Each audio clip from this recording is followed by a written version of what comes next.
jaa ngeen jëf mbokki internet yi nga xam yéen gi doon suivre ci Leral TV ak 24 info seen débat politique tey jii nag ñu dalaloon Adja Mbayang nekk responsable politique APR waaye tamit nekk présidente des jeunesses féminines bu Serigne Modou Mbacké Bara Dolly tey jii nag ñu dalaloon moom ci côté politique ak li nga xam ne rek moo di actualité réew mi fu mu toll. Adja Mbayang ñu ngi lay nuyu di la ñaan nga nuyoo ak askan bi nga xam ñu ngi lay suivre jamono ji. asalaamaaleykum internet yi ñuy seetaan maa leen di nuyu yéen ñëpp di leen ziare di nuyu tout le département de Mbacké rawatina di jël nuyoo bi di ko njëkkee ci suñu xalif général des mourides muy Serigne Mountakha jàllale ñu ko ci àdduna bi yëpp di nuyu aussi ma famille plus particulièrement à ma famille ak ñi ñuy seetaan ñëpp merci beaucoup. waaw Bachir maa ngi lay nuyu yow aussi di la vraiment di la sant ci ñëw bi nga ñëw déplacement bi nga def di wax ne rek man la Adja Mbayang Thiam nekk responsable politique APR di ànd ak sëñ Modou Bara Dolly di liggéey lu am solo ci département bi di liggéeyal président de la république muy Macky Sall di def lu am solo détermination bu ñu am ak moom ak lépp loo xamante ni lu koy jëmale kanam la ñu ànd ceeg moom pour réew mi jëm kanam.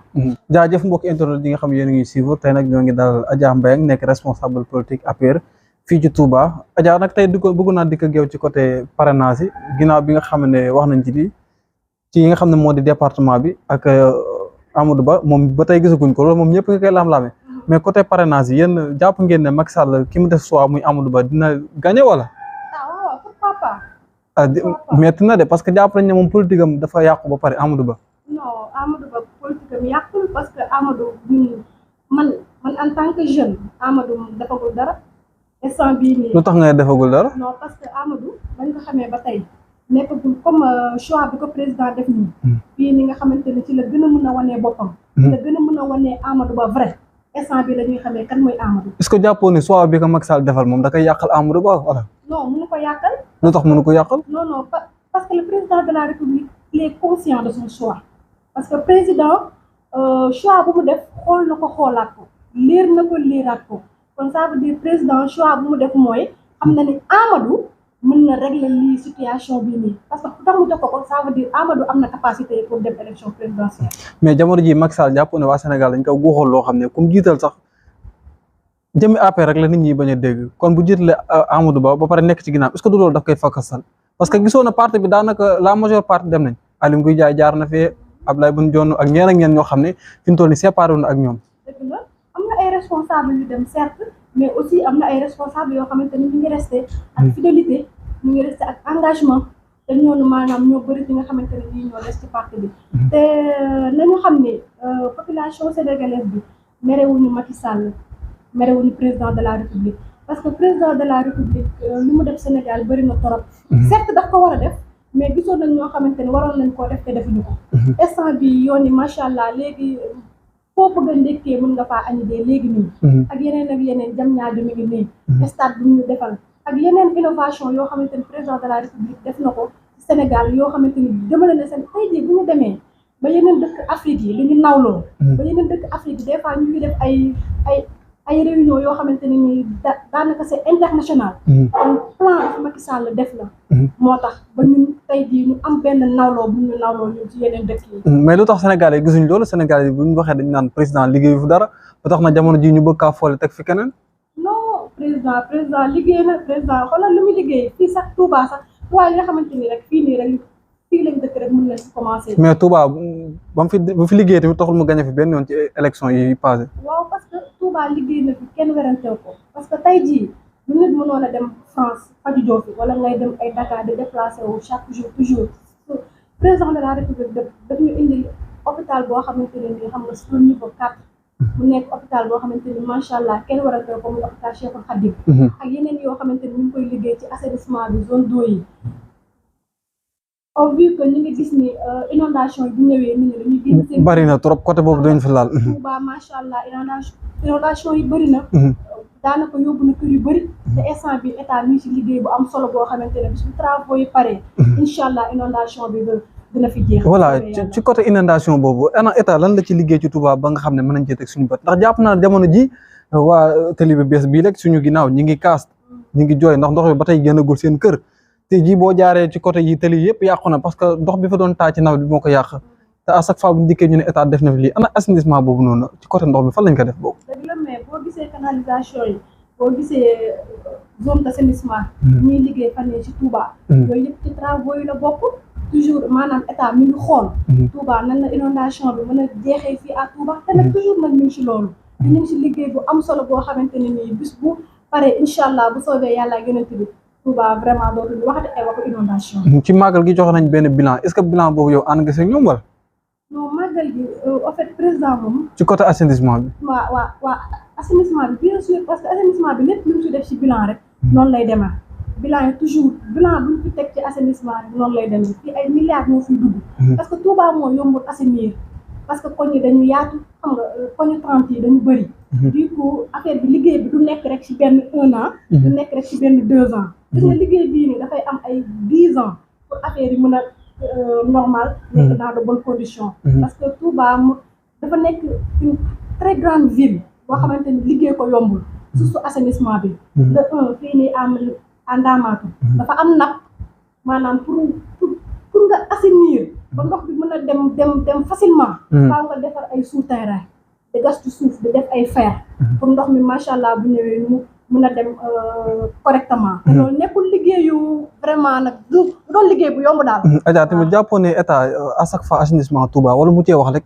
màggal gi dafa jub si wala Touba di bëgg am benn événement boo xam ne événement bu mag la nga gis état toog soog cee dugal loxoom est-ce que loolu tamit jaadu non xam nga état toujours mi ngi ci Touba état du xaar état mooy loo xamante ne nii toujours ay travaux mi ngi en cours Touba ku wax Dakar wax Touba te jàpp naan Dakar fi mu toll nii mën nañ ne à part Dakar Touba mooy fi nga xam ne moo ci ëppaat waaw dëgg la looloo tax Touba am importance parce que fii nii tey jii bu ñu nee Touba am na 400 000 votants kon ça veut dire Touba dafa occuper une très grande place aussi au Sénégal moo tax nag président nag il est conscient de cela toujours mi ngi def ay innovation toujours mi ngi def ay liggéey yoo xamante ne nii vraiment pour Touba mën a nekk dans de bonnes conditions la jaa ngeen jëf mbokk internet yi nga xam yéen ngi suivre ci Leral TV ak 24 Info tey ji nag ñu dalal politique saine bu mag muy Adja Mbayang nekk responsable politique APR Adja tey ji bëggoon naa dikk ak yow ci beneen domaine tey ji ku ne politique tudd Ousmane Sonko te jamono ji gis nañ ni ay mbiram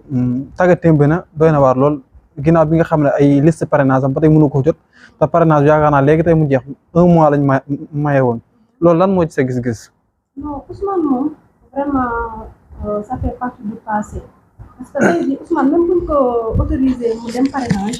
tey jii bu ñu demee ba conseil constitutionnel. Ousmane n'est pas valide parce que dañ ko topp ci loo xamante ni acté duñ ko définitivement topp ko ci ay actes yoo xamante ni daf ko def te képp koo xamante ni yoon dafa nekk sa ginnaaw di la topp munoo nekk candidat présidentiel. Ousmane Sonko liñ ko toppee noonu est-ce que jàppoon ne moom basam ci politique ci Sénégal dafa am doole ba tax état bi fi nekk daan ne xaaral ma jëm ka galgal ba dugal ko ci tey li mu nekk nii muy gudd ba sëddu. non état yoonam nekkul ci Ousmane Sonko parce que état. jàpp kon li ko dal nii tey jii li ko tax jàpp ko nii lan la du état. parce que li mu def.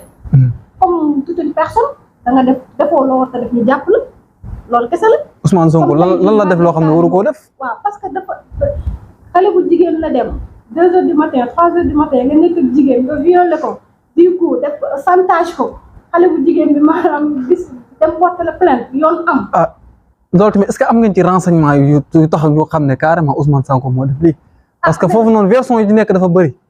te gone ko jigéen gi jàppoon ne sax fan yi maa ngi dégg ñu naan da doon xaru te est-ce que du méthode gi ngeen ko teg noonu ba tax fi ngeen ko indi. non yooyu ay wax la rek Adji Sarr elle est consciente Adji Sarr magum jëm la Adji Sarr la ko Ousmane Sonko def ba mu dem ba porter ko plainte ba mu wax jug génn Sénégal wax ni lii la ma def kon Adji Sarr am na bu baax mu téye koo xamante ne nii moo ko Ousmane Sonko maanaam jaar nañ ko ñoom. parce que tamit affaire bu mbir ma dafa taq suuf parce que tamit gis nañ ci ay ñeneen ñoo xam ne tamit jege nañ Adji Sarr lool di nekk ci état bi ñu ngi ciy laam-laamal moo tax mbir moom il faut que ngeen tey ji ndax jamono jàpp nañ ne Ousmane Sonko loolu moo tey li nga xam ne moo tax mu déposé candidature am.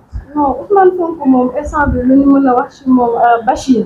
mooy ñu ngi koy topp ci lu moom instant bi dafa nekk ci ay guddi yu bësëlu parce que instant bi comme moom ci daa bëggoon nekk président yoon ñu ngi koy topp ci yoon boo xamante ni mënul nekk président kon nag ñu Ousmane c'est le passé vraiment instant bi Ousmane moom ça fait partie du passé. mooy Ziguinchor gis nañ ne validé nañ candidature am mais dañuy après ñu dikk ci Cour suprême ñu xoolaat nan la ñuy defee ba valider candidature Ousmane Sonko est-ce que jàpp nga ne ñoom dañ ko valider wala dañ koy bàyyi noonu. non loolu moom jàpp ma ko parce que yoon dafa am conseil constitutionnel. loi dafa am te loolu nag dañ koy bàyyi ci loxo loi bi nga xamante ne nii ci la procédure bi mu ngi nekk en cours. su boobaa ñun moom am nañ confiance ci suñu loi. am nañ confiance ci suñu conseil constitutionnel. ba lépp lu ñu def rek macha allah dinañ xam ne lii mooy yoon.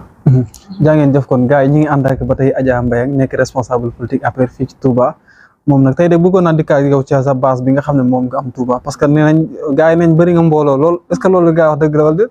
non macha allah man nag du ma ne sax loolu amul parce que man ñëwuma rek politique. yàlla dafa def ni avant mooy politique dama daan nekk ci à Touba bi bu def social. yàlla boole ma fekk maa ngi nekk sama premier contrat à la Sénélec. yàlla def ni ñu amoon ko benn woyofal social bi doon def. yàlla def ñuy dem ci sancaan yi. dem ci nga xamante ne ni mënuñu woon am courant. ñu fexe ba xëccal leen courant defal leen social nga xamante ni at bi yëpp ñu fay. social boobu ma nekkoo sonal moom ba suñu borom def ma am nit ñu bëri ñoo xamante ni ñu topp ma ci. ak yeneen social ba tey jii suñu borom def mu boole ma nekk tamit présidente Touba Solidarité. nga xamante ne nii fii nii ñu ngi ko fiy def nekk ci ñu ngi collaboré ak hôpitaux yi. ñu ngi collaboré ak nit ñi nga xamante ni seen doole jotul seen ginnaaw. ñu leen di jàppale. kon man mbooloo bi ma am.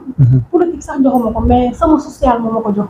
te loolu man dama am sama population fidèle boo xamante ne nii. fépp fu ma leen woo dañ may topp. parce que damay am sama dërëm toj ko ay fistine bokk ak ñoom. am samay ñaar dërëm toj ko samay dërëm bokk ak ñoom. lépp lu ma am askan bi laa ko bokkal. soo fexee booy gis sax lu tax ma dugg ci politique sax. loolu moo yokk tax. parce que des fois damay gis ay cas yoo xamante ni ay cas yu grave. ma ne lii faaw ma jéem a nekk nit koo xamante ni damay am benn relation bi nga xamante ni nii moom mooy état bi. nga xamante ni lu bëri ñoo xamante ni xamuñu ko woon. ni nit ñi ñu ngi koy dund ci Sénégal nit ñi ñu ngi koy dund. man population bi moo tax ma dugg ci politique. situation bi ñu di dund moo tax ma dugg ci politique. bëgg leen ci macha allah jàppale. ñu gis seen bopp ci état bi gis seen bopp ci Sénégal gis seen bopp ci lépp ci Sénégal. surtout sa waa koñ bi nga nekk muy Ndamatou. sama waa koñ macha allah fu ma leen woo ñu. mais tamit sa koñ bi est-ce que gisoo ne am na ci koo xam ne tamit mën nañ ne politicien bu mag la. bañ na ko ba sax gars yi dañ naa ko jigéen gu mën góor muy soxna Ami Mbacké dëkk ci koñ bi est-ce que jàppoon tamit moom dafa occupé koñ bi ba xañ la fi ay place wala. non parce que ku ci nekk da ngay bay sawar macha allah. Ami Mbacké maa ngi koy nuyu de passage. di wax ni maanaam jàmbaar la macha allah parce que moom daanaka base am allié la sax. parce que allié fa la ay kiiwam nekk. mais Ndamatou tamit am na fi doole. Ndamatou aussi Ndamatou aussi am na fi base. mais nu fi amee base ñun tamit noonu lañ fi amee base. parce que ñun bàyyiwuñ leen daal. te xam naa ne fépp fi ñu lay woo tey jii su ma neexoon fii léegi feesal fi léegi noomu Dakar yoo xamante ne dañ naan déedéet. waaw macha allah te loolu suñu borom may na ma ko. te loolu xam naa lu tax mu may ma ko parce que ànd bu sincère bu ma ànd ak ñoom. lépp lu may def ak ñoom mu nekk lu dëggu. lekkuma dara bàyyi leen. gisuma dara maanaam te wanuma leen ay porte. lépp lu ma gis rek pour ñoom la man c'est la population daal man moo ma soxal. vraiment man population moo ma soxal nit ñi ñoo ma soxal askan wi ñoo ma soxal. ba tey gars yi ñuy suivre te yéen a ngi ci seen débat politique fii nga xam rek moo di ci Touba ñu koy amal chaque jour di ci ànd ak politiciens yi nga xam ne ñoo nekk ci département bi tey nag ñu dalaloon Adja Mbayang nekk responsable politique waaye tamit nekk présidente jeunesse féminine bu Serigne Modou Mbacké Bara Dolly di ko nuyu moom de passage léegi Adja lan mooy sa kàddu bu mujj en tant que politicien. waaw li may wax rek vraiment mooy damay ñëw ci li nga xamante ne moom moo xew assemblée nationale bépp démb ci ouverture bi nga xamante ni moom la doon def ouverture bi session bi. gis nañ ni waa Pastef. waa Yewwi ñu fa nekkee woon. kon nga xam ne ñooñu askan wi yoon ñoru leen. pourquoi nga ne ñoru leen. parce que ñooñu individualisme moo leen sonal ku ci nekk tey jii ku ci nekk bañoon nga sa morom jiitu la sa lii jiitu la ba tey jii poste yi nga xamante ni ñoom poste de responsabilité yi nga xamante ni waroon nañ ko am sax dañ ko perdre parce que loolu lépp ngir seen intérêt personnel. ngir kenn du ma jiitu man maay jiitu. te loolu ñun loolu soxaluñu ñun li ñu bëgg fii Sénégal mooy ñi nga xamante ni dañ leen di gis askan wi ñor leen. est-ce que askan wi ñoo ñu ñor. vraiment ñu ngi aussi tamit di remercier Abdou Mbow macha allah mu ñu def président du groupement parlementaire Benno Bokk Yaakaar. di wax ni aussi moom tamit vraiment dafa am lu mu def loo xamante ni nii dama ko ci jàpp. acte bu garaaw sama papa feebar Thiès. amuñu woon boobu ambulance manqué na lool. ñu fexe ba ñu am ambulance évacuer ko à Dakar. évacuer ñu yóbbu ko ba hôpital principal. mu defaat acte ñëw ba hôpital principal seet si waat sama papa. kon macha allah Abdou Mbow dama koy remercier de passage. wax ni lii bëggoon naa ko bu yàgg a yàgg mais aw ma woon opportunité pour génn ko. vraiment ñu ngi lay ñaanal. lii suñu borom defal la ko muy nouvelle nomination bi. suñu borom defal la ci ndam. defal la ci jàmm lépp loo ci séntu pour Sénégal jëm kanam suñu borom defal la ko. muy ñàkk coordonnateur bi nga xam ne département bu Mbacké ñàkk na ko ak yéen jigéen ñi nga xam ne ay politiciens ngeen di yëngu ci département bi ak seen ñàkk ànd gi nga xam ñàkk ngeen ko ànd loolu tey bëggoon naa ci am ay leeral si sa kàddu. waaw macha allah parce que lu mel ni département de Mbacké. vraiment ci président waroon na fi def bu yàgg. coordinateur. parce que gis nga le président il est le plus renseigné. président gis nga tey lu xew une minute. xam na ko. est-ce que tamit jàppoo ne président dafa amul coordinateur boo xam ne mën na ko doy ci benn côté ba. mu seetaan waa Touba. parce que président jarul muy laajte. jarul mu naan kan moo baax ci département bi. gis nañ ñu fiy liggéey. gis nañ ñi nga xamante ni ñoo nekk ci terrain bi. gis nañ ñi nga xamante ni ñoom ñoo jege askan wi. Touba fii képp ku fiy liggéey rek xam nañ ko. parce que terrain bi toujours ñu fiy nekk nit ñi gis nañ leen. nit ñi ñu yor seen bët ñu ngi xool. président xam na bu baax département bi kan moo ko fi mën a nekkal. coordinateur boo xamante ne nii. dina nelaw te su boobaa. lépp lu ko réeroon ci département bi. lépp loo xamante ne nii département bi macha allah division am na fi. lépp dina nekkat en règle. parce que kooku noonu mu mën a jël. moom président xam na gis na bu baax gis na département bi ñu fiy liggéey. gis na ñi nga xamante ne dañuy dem ñëw toog nekk seen coin lekk seen lekk. ñan la ñi nga xam ne dañuy dem di ko toog. lekk seen lekk du ma tudd tur vraiment. du ma tudd tur mais département bi daal gis nañ ñu fiy liggéey ak ñu fi dul liggéey vraiment. ku mel ni sëñ Modou Bara Dolly gis nañ ko ci terrain bi. lépp lu am nag xool dama jëlale département de Mbacké. mais moom il est partout.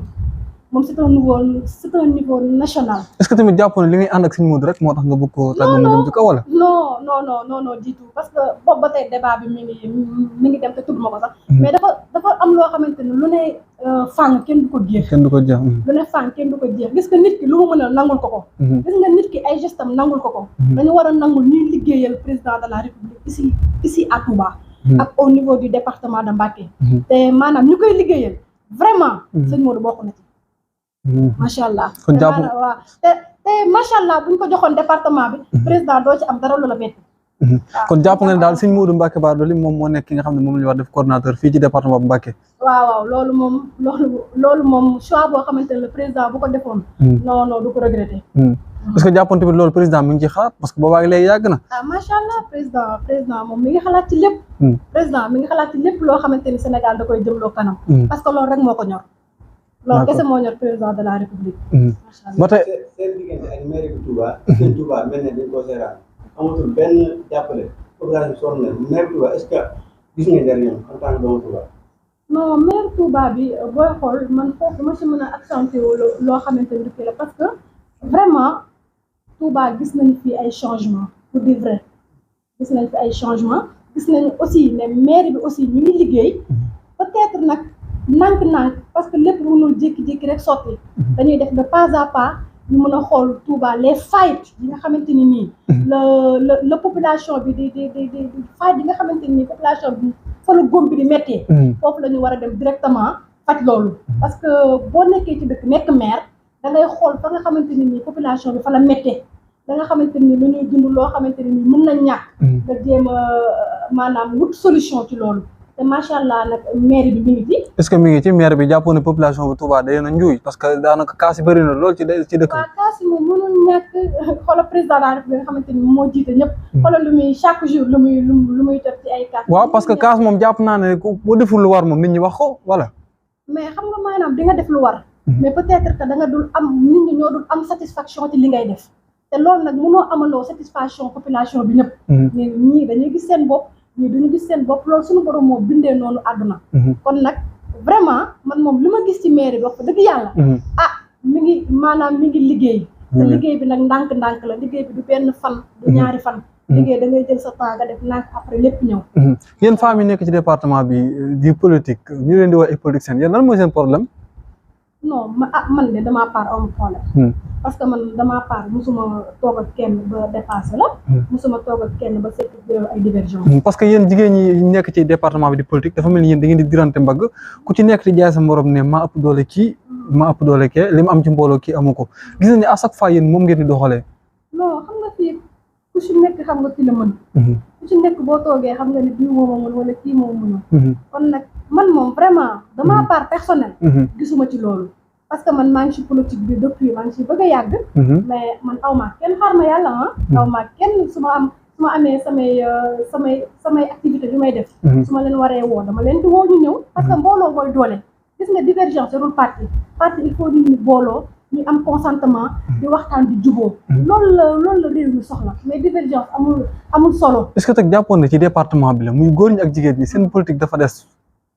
non politique bi waaw mën nañ ni des na parce que li ñuy jiital mooy tax parce que intérêt personnel bi ñuy jiital moom mooy indi problème bi parce que ku ci nekk yaa ngi toog pour nga enrichir population bi après fàtte nga ko moo tax foofu laa doon waxee sànq ci émission bi ma ne population bi ba ñu président de la république ñu fi teg ñoo xamante ni pour ñu génn ci askan wi ñoo génn ci askan wi ñoo waxul ak askan wi ñoo jegewul askan wi du coup mooy loolu day métti daal. est-ce que tamit jàppoon na ñooñu seen poche rek moo leen fi tax a toog quoi. mais loolu la seen poche kese moo leen fi tax a toog mais waaw moo tax nag affaire yi métti moo tax nag ñu ngi ñaan président de la république mu def un choix boo xamante ni ci département bi képp ku mu fiy teg da lay teg maanaam ci askan wi mais Touba problème leadership lañu am problème leadership lañu am ku ñëw yaa ngi toog yaa ngi mais fii liggéey dëgg gars yi xam nañ leen mais Touba doxaloon nañ ko benn ay temps ba daan naka xaajoon nañ ci côté yu bëri bu def ci ay zone yaakaar naa demoon na ba zone 11 zone 1 ba zone 11 zone yooyu nag est-ce que tamit jàppoon ni président daf ko war a changer waat wala ba tey zone yi mooy continuer ci département bi. waaw parce que zone yooyu moom dañ ko defoon rek benn répartition la woon rek pour nit ñi parce que nit koo gis da nga war a am njiit zone yi def ko répartition par quartier du coup loolu da doon tax liggéey bi gën a baax lépp lu ñëw Touba nit ñi gis ci seen bopp population bi gis ci seen bopp nit ñi gis seen bopp loolu moo nekkoon maanaam objectif zone yi mais nag bu demee nag ba xiiroo ŋaayoo pëccëxoo di ci am après nag dinañ xool beneen solution boo xamante ni dinañ ko doxalee pour maanaam parti bi gën a baax parti bi gën a jëm kanam. est-ce que du xiroo ba ŋaayoo boobu ñu jiital ci zone yi jàpp ne ñoom ñooy njiit ñooy indi problème bi wala ci ñoom ñoo d'accord ci zone yi population yi nekk ci koñ bi parce que boo demee tey jii zone Ndam zone 10 zone 11 Xayra fépp ba 10 comme ay Guédé ay Sam yooyu yëpp ay zone la est-ce que du jàpp ne njiit yooyu noonu ñu teg ci zone yi ñoom ñoo doxul normal wala zone yi lañ far dégager mu jóge fi benn. waaw loolu nag xam naa ne Bachir loolu moo xam naa après parce que li ma jàngatee zone yi ak instant bi problème bi ci am maanaam damaa conscience personnelle xam naa ne instant bi ñu ngi xool ni ñuy doxalee ñu ngi xool ñuy xoolee zone yi ni su fekkee dañuy dindi zone yi ñu dindi zone su fekkee zone yi mooy continuer ñu xam ne zone yi mooy continuer ba pare ñu liggéey ko ci liggéey bu sell mais sa gis-gisu bopp yow jàpp ne zone yi dañ kaa war a dégager wala liñ fi war a bàyyi la yow sa xalaatu bopp daal buñ la doon laaj avis tey lan mooy sa avis si ñaar yooyu. non zone yi mën nañ ko bañ a effacer parce que répartition buñ ko def ici à Touba am na solo peut-être ñi ci biir ñoom ñoo dul doxal mais maanaam idée bi c'est une idée pertinente ñu nekk ci biir nag ñoo war a doxal zone yi teg lépp dans les règles de l'art xool zone yi nu mu mën a maanaam avancer ñu defee ko noonu daa ngeen jëf mbokk yi nga xam yéen a ngi suivre fii ci 24 info ak Leral TV ñu dalal benn politicien bu mag jàpp naa moom man ku mag laa koy woowee bis ni ki tey parce que Adja Mbengue li mu fi indi nii ku mag rek moo ko mën lan ngeen nuyoo ak askan bi nga xam ñoo ngi lay suivre ak kàddu gu mujj luñ fàtte woon waxuñu ko nga waxal ñu ko tey. macha allah maa ngi nuyu ñëpp encore une fois di leen remercier aussi ci seen déplacement bu ngeen def yow ba sama kër vraiment xam nga kontaan naa trop di wax ni rek ni ñun moom askan wi lañ fi nekkal askan wi moo tax ñuy sonn maanaam Sénégal jëm kanam moo tax lii lépp moo ko waral kon nag ñu ngi wax ni rek que la jeunesse soit consciente ñu wax ci jeunesse bi aussi wax président aussi fii métti na Touba métti na jigéen ñi liggéeyuñu jeunes yi liggéeyuñu nga maanaam jigéen ñi war na leen parce que Touba dafa nekk dëkk boo xamante ni dafa xaw a métti parce que amul géej amul usine amul dara. est-ce que loolu tamit jàppoon di ci président ba tey. léegi maanaam fii nii lu fi nekk rek mooy commerce ak jigéen ñi ñu mën leen a jàppale. ñu gis seen bopp ci liggéey yu ñuy def. bu dee jàng bi aussi am nañu jàng vraiment parce que léegi àdduna bi dafa moderniser wu léegi Touba dañ doon wax naan jànguñu dem mais léegi fii Touba macha allah ay crâne ñoo fi nekk. jaa ngi dem université am seeni diplôme ñëw toog. kon nag war nañ leen mën a jàppale taux de chômage bi bëri na fii à Touba. ndaw ñi ñu ngi koy maanaam ñu ngi koy métti lu métti na trop. fii ndaw ñi fi am liggéey da nga koy maanaam da nga koy compter. bëri wuñu te vraiment nag ndaw nag mooy réew. parce que bu nee Sénégal. jeunesse moo tëye Sénégal. moo tax ñoo ngi dugg ci gaal yi Sénégal loolu lépp lu ko waral mooy. ñàkk liggéey. nañ fexe ba teg jeunes yi dans de bonnes conditions. ñu liggéey am fu ñu jàpp am lu ñu suturloo. mais instant bi métti na trop macha allah. nañ ñu jàppale daal ci liggéey bi nga xamante ne nii jeunes yi mën nañ ci liggéey. jigéen ñi aussi ñu jàppale leen ci seen financement yi. jàppale leen ci seen liggéey yi nga xamante ni moo fi ne parce que Touba système informel bi moo fi dominé. nañ ñu jàppale. nañu jàppale jigéen ñi jàppale ndaw ñi. bu ñu ko defee rek incha allah bu soobee yàlla lépp dina jëm ci kanam macha allah. acca jërë ngeen jëf mbokki internet yi nga xam ne yéen ñu ngi suivre ci suñu chaîne yi di 24 info ak Leral TV ñu dalaloon nag tey benn politicienne muy Adja Mbayang jàpp naa ni kenn dootu ko laajte ci département bi xale la boo xam ne am na détermination ci boppam waaye tamit am na bëgg-bëgg ak gisin bu sori boo xam ne mu ngi koy gis ci côté politique jàpp naa ne moom jamono ji ku ko puus moom mu dem ku ko puusul tamit mu dem xanaa kay ñu gën kaa teg loxo jàppale ko bu baax a baax rek. acca mbokk yi di leen joxaate dig daje ci beneen émission ak ci beneen fait divers seen débat politique ci suñu seen yi incha allah jërë ngeen def